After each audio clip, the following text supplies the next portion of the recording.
and once you're in front of it, there's a greater desire to buy. And in the legacy, high occupancy costs but high foot traffic, kind of mall store, they could only show like 4 to 5% of the assortment. That's why they use that language of having a $4 to $5 billion assortment in terms of the product, but trapped in these legacy stores. In these newer galleries, where now I think they've maybe backed off a little bit from the 50 and 60,000 square foot. I think they've identified like 30 to 35,000 as maybe the sweet spot. Mm-hmm. They're able to show roughly 30% of the assortment. And so right there, just look at that math where you've got all of this stuff in the warehouse, all of these items for sale, and in these legacy stores, you can only show 4 or 5% to get that 150 to 300% lift.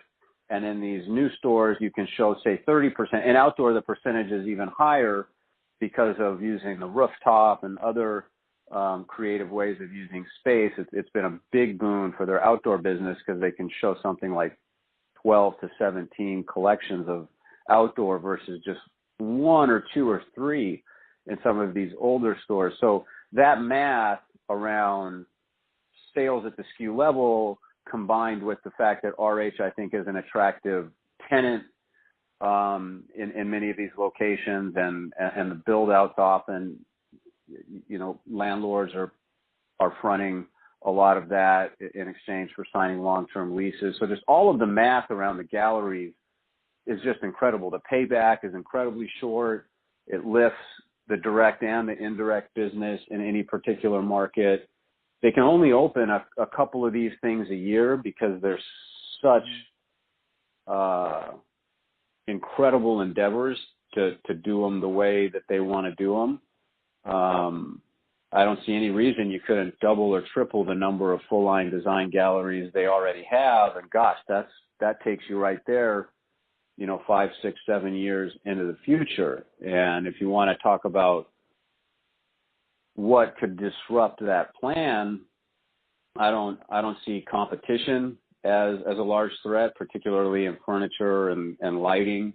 They have a great model where they outsource product development as opposed to many other retailers that do in-house. So when it comes to, say, Russian oak, if you were Williams-Sonoma and you wanted to get into Russian oak, how would you do that when RH is consuming all of the Russian oak possible that's coming out of Ukraine and Romania and Russia? I've been to those factories. We're literally tearing down as many of these old homes and barns as we can. There's no other way to get in. It's a barrier to entry, consuming all of the bandwidth of these strategic vendors that they have.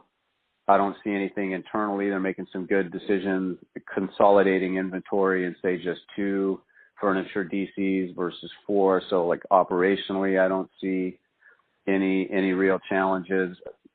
Ray Dalio came out the other day and said he sees a 70% chance of a recession by, I think he's targeting like 2020. To me, that would be the only sort of macro risk that I would be looking at, is maybe we're in like the 8th year now of an expansion. The math there tells you that we're due for a slowdown. So looking at your time horizon of like 2 to 3 years, kind of the only thing I see that's a big risk is some kind of,